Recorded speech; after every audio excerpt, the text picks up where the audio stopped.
Question 3 करेंगे। Question 3 में हमसे कह रहा है a man is 5 years older than his wife and the wife is now thrice as old is their daughter who is 10 years old। क्या कह रहा है? कह रहा है कि एक आदमी अपनी वाइफ से 5 times बड़े हैं और उसकी वाइफ अपनी बेटी से 3 times बड़ी है और जो उसकी डॉटर की एज है वो 10 years है। हाउ वर्ल्ड, ठीक है, how old was the man when his daughter was born. तो हमें ये बताना है कि उस आदमी का क्या एज रहा होगा जब उसकी बेटी पैदा हुई थी। क्या क्वेश्चन कह रहा है? बहुत अच्छा क्वेश्चन है, समझो। ठीक है, कह रहा है कि एक आदमी जो है अपनी पत्नी से 5 साल बड़े हैं जबकि उसकी पत्नी बेटी से 3 गुनी बड़ी है जब उसकी बेटी 10 साल की थी। तो हमें यह बताना है कि उस आदमी का क्या एज रहा होगा जब उसकी बेटी पैदा हुई थी। ठीक है, मजेदार क्वेश्चन है या नहीं है? इस तरह का क्वेश्चन बनता है। ठीक है, तो हमें क्या बताना है उस आदमी का, यानी कि एक्चुअल में उनके फादर का एज अपने को बताना है जब वो पैदा हुई थी।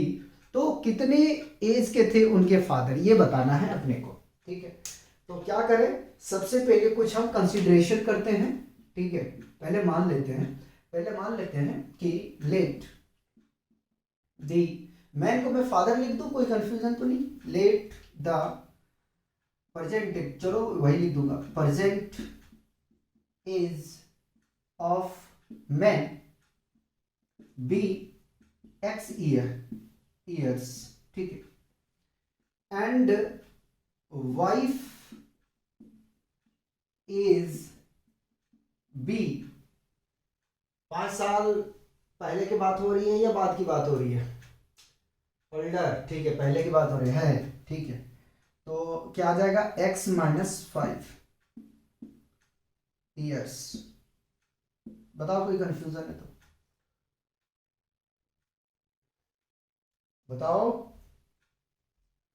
अगर कोई कंफ्यूजन है तो आ जाएंगे ये। नाउ अकॉर्डिंग टू क्वेश्चन अब अपने को करना क्या है? ठीक है, वाइफ इज, देखो इस क्वेश्चन को थोड़ा सा मैं घुमा दिया। प्रेजेंट एज हमने माना था एक्स ईयर। ठीक है, अब डायरेक्ट हमें करना चाहिए था अकॉर्डिंग टू क्वेश्चन। ठीक है, और अकॉर्डिंग टू क्वेश्चन करने के बाद में हमें क्या करना चाहिए था? हमें ये करना चाहिए था कि x, पहले की बात हो रहा है x-5 इज इक्वल टू उसकी जो डॉटर की एज है, अगर हम उसको मल्टीप्लाई, सॉरी, जो उसकी वाइफ की एज है उसकी डॉटर की एज से अगर मल्टीप्लाई कर देते तो अपना काम बन जाएगा। तो वही मैं कर रहा हूं, 3 times of daughter age, daughter age. ठीक है, वही काम कर रहा हूं, कंफ्यूजन नहीं कर रहा हूं। तो वाइफ है x-5 is equal to 3 times of daughter. Daughter कितनी है? 10 साल की थी, है ना, 10 साल की उसकी डॉटर थी। ठीक, मल्टीप्लाई करेंगे तो x-5 इज इक्वल टू ये आ जाएगा 30 और x कह रहा हूं 5 को आप राइट पे शिफ्ट करें तो x is equal to 30 minus तो +5, x इज इक्वल टू कितना आ जाएगा? 35। ठीक है, ये तो आया यार। देखो उसकी बीवी कितने साल की थी? 25 की, और उसके जो हस्बैंड थे वो 30 साल के। तो बेटी जो है, जब बेटी पैदा हुआ उस टाइम का हमें एज निकालना है। 25 का होना चाहिए, है ना, 10 साल घटा देंगे इसमें। ठीक है, therefore the main age is equal to क्या आ जाएगा भाई?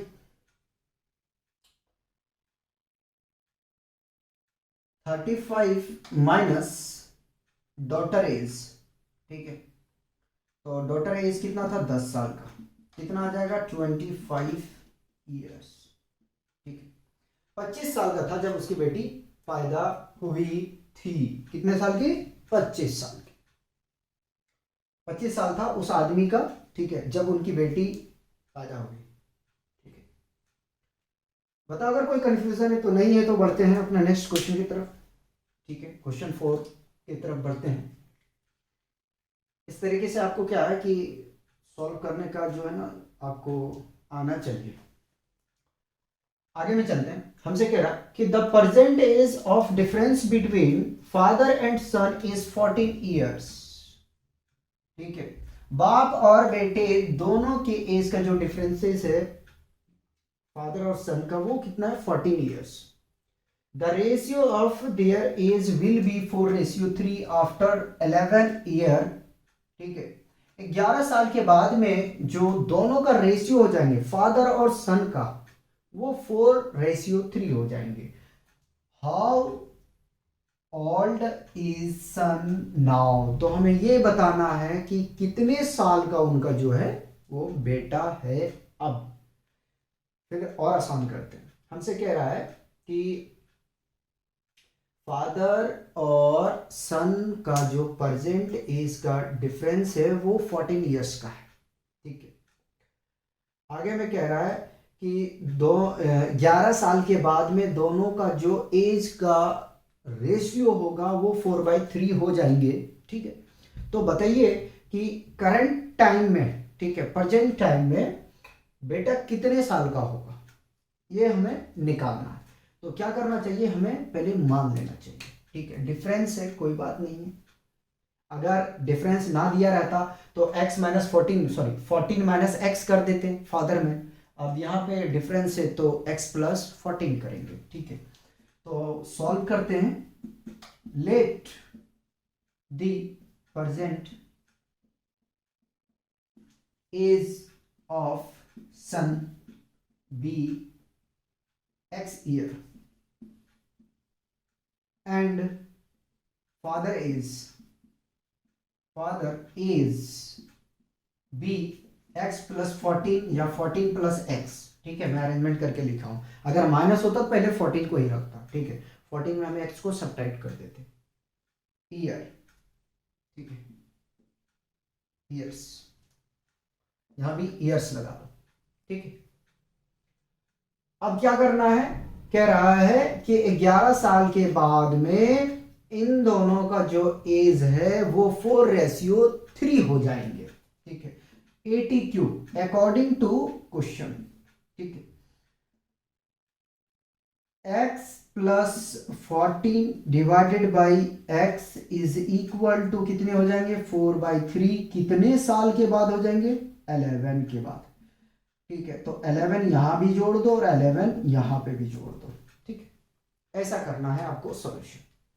तो x प्लस इसको ऐड करेंगे तो भाई 25 divided by x plus 11 is equal to 4/3। Cross multiply करो। जब क्रॉस मल्टीप्लाई करोगे तो सॉल्व करते हैं, इसको सही से कर दो, एरो ने इसको बिगाड़ दिया है। ठीक है, तो मल्टीप्लाई करते हैं, क्रॉस मल्टीप्लाई, तो यह आ जाएगा 3 times of x plus 25 is equal to 4 times of x plus 11। ठीक है, कोई कंफ्यूजन है तो बताओ।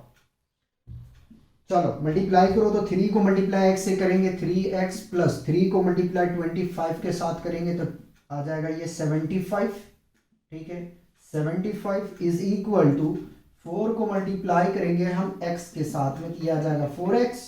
4 को मल्टीप्लाई 11 से करेंगे तो यह आ जाएगा 44। कांस्टेंट वाले टर्म को एक तरफ ले आइए और जो आपका वेरिएबल है उसको आप एक साइड पे लेके आए। ठीक है, तो 3x प्लस 4x है, माइनस 4x हो जाएगा is equal to 44 copy plus तो माइनस 75। ठीक है, सब्ट्रैक्ट करोगे minus x is equal to 75 में 44 को घटा दो तो 5 में 4, 1, 7 में 4 चले जाएंगे 3, यानी -31। ये माइनस से माइनस कैंसिल हो जाएगा तो क्या आ जाएगा? x is equal to 31 year. ठीक है, कितने होगा इस साल? 31 साल के। ठीक, बताओ भाई कोई कंफ्यूजन है तो? होना तो नहीं चाहिए यार, एक बार एक क्वेश्चन को दो दो बार समझाता हूँ, पहले इसकी भाषा फिर अपनी भाषा में आसान करके समझाने की कोशिश करता हूँ, ठीक है। ऐसे तो आना तो नहीं चाहिए, थोड़ा सा आप मेहनत करेंगे, एफर्ट लगाएंगे, कोशिश करेंगे तो आराम से आप कर ले जाओगे। समझे कि नहीं समझे? पहले इसे कॉपी करो और क्वेश्चन देखते हैं।